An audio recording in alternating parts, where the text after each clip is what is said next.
Vous avez arrêté de regarder YouTube pendant 10 minutes? Bonjour et merci. Oui, bonjour et merci. Bonjour. C'est Bertrand, votre coach web. Bienvenue dans ce nouvel épisode du podcast, épisode 238.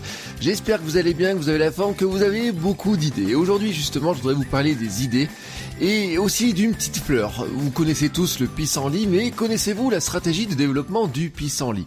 Savez-vous qu'un pissenlit produit chaque année pas moins de 2000 graines? Alors, elle se dissémine aux 4 vents. Le pissenlit, franchement, ne se préoccupe pas le moins du monde de l'endroit où elles s'éterriront, ni de l'accueil qui leur sera fait une fois que ces graines seront parvenues à leur destination. Alors, la plupart de ces graines se posent probablement sur un terrain où il est franchement impossible de pousser, une route, dalle de béton, rivière ou peut-être dans votre tasse de café si vous êtes à la campagne.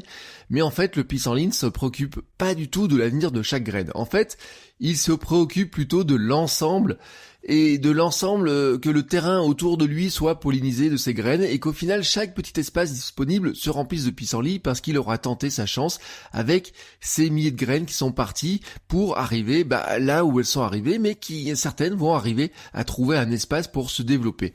C'est la stratégie de prolifération et de pollinisation du pissenlit, c'est sa stratégie de développement. Alors, j'ai envie de vous dire qu'il en est exactement de même avec vos contenus.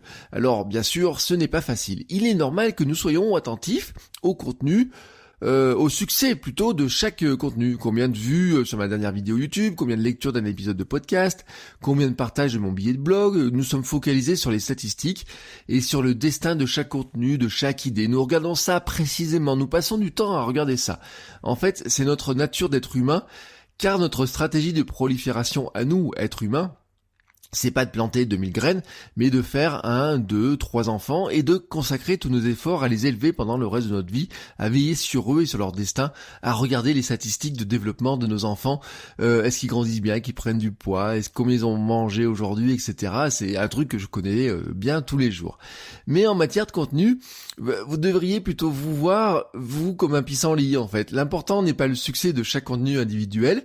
Alors, nous passons, je vous le dis, probablement beaucoup trop de temps à mesurer la moindre statistique, au lieu de produire de nouveaux contenus. Si au lieu de regarder les statistiques en détail et de passer des heures à les analyser, on produisait de nouveaux contenus, je pense qu'on tenterait plus souvent notre chance. Car, je le dis toujours, en fait, si on se focalise sur les stats, surtout les premiers mois, on est un peu découragé. Il y a plein en plus d'indicateurs plus intéressants que le nombre de vues, les vanity metrics. On a beaucoup d'autres indicateurs, ne serait-ce que par exemple quelqu'un qui répond à ma newsletter. Ce qui m'intéresse d'ailleurs, je le dis dans ma newsletter, quand j'ai quelqu'un qui appuie sur le bouton répondre, c'est pour moi le meilleur appel à l'action, le bouton répondre. Et quand j'envoie ma newsletter, j'envoie pas...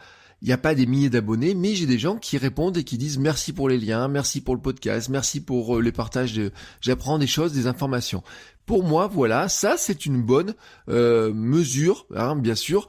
Alors pour des gens qui sont focalisés sur les milliers et les millions de vues, ça va pas les intéresser, mais pour moi qui suis focalisé sur la création d'une relation avec vous, c'est ce qui m'intéresse le plus. Et je le dis, la stratégie du pissenlit, elle est intéressante dans cette optique-là. L'important est de construire un ensemble de contenus qui va se disséminer tout autour de vous. Alors il est probable qu'une bonne partie de ces contenus arrivent sur un terrain finalement pas si propice à un développement réel. L'idée elle était bonne, le contenu était bon, mais il n'a pas trouvé un espace pour grandir.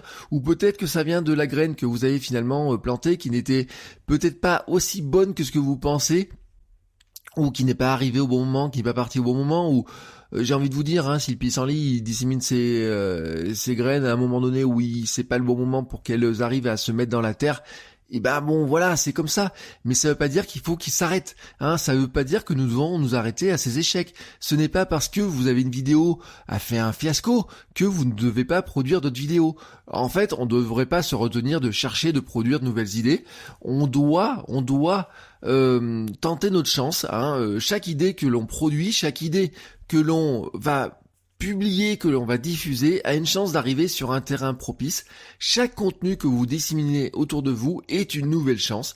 Soyez donc un pissenlit, soyez plutôt dans la production de contenus nombreux pour tenter souvent votre chance, plutôt que de tout miser sur un seul contenu qui lui n'aura qu'une seule chance de se développer. Voilà, c'était aujourd'hui une vision un petit peu fleurie de la création de contenu, mais je pense que vous avez compris l'idée vers quoi où je voulais aller. Ça vous explique aussi pourquoi je produis autant de contenu, pourquoi j'ai plusieurs podcasts, pourquoi je tente ma chance sur plusieurs niches de contenu, pourquoi aussi je produis du contenu tous les jours.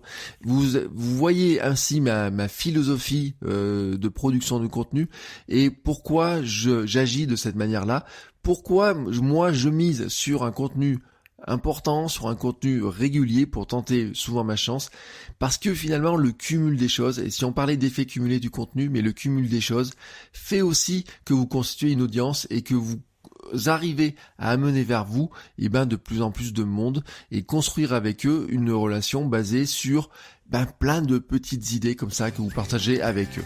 Sur ce, je vous souhaite à tous une très très belle journée et je vous dis à demain pour un nouvel épisode. Ciao ciao les créateurs!